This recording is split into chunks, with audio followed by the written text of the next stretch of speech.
আসলে আমার অনেক দিনেরই ইচ্ছে ছিল যে আমি 5 স্টার হোটেলের একটা কেক ট্রাই করব, মানে ডেজার্ট।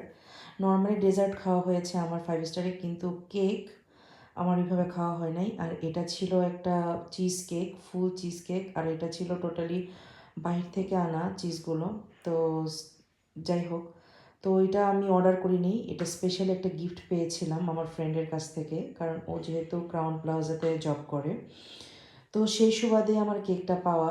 তো সোনায় সোহাগা আমার ইচ্ছেটাও পূর্ণ হয়ে গেল। কারণ আমি চাচ্ছিলাম কেমন হয় আসলে দেখতে।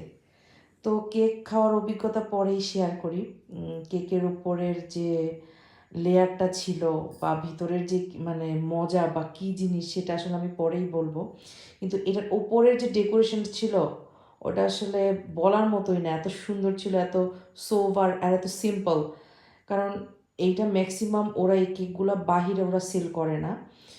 আমি যা শুনতে পেলাম ওরা স্টাফরা হয়তো নিতে পারে কিছু ডিসকাউন্টের মাধ্যমে, কিন্তু নর্মালি ওরা কখনোই এই এই কেকগুলো ওরা বাইরে সেল করে না। ছোটো ছোটো ডেজার্টগুলো হয়তো সেল করে বললো আমাকে, কিন্তু ওরা কখনোই এই বড় টাইপের কেকগুলো ওদের এটা প্রমিনেন্ট একটা ডিশ হিসেবে ওরা সার্ভ করে, এটা কখনোই বাহিরে সেল করে না। তাই আমার জন্য পাওয়াটা ডিফিকাল্ট হতো। যাই হোক, দেখি লেটস সি কেমন টেস্টটা।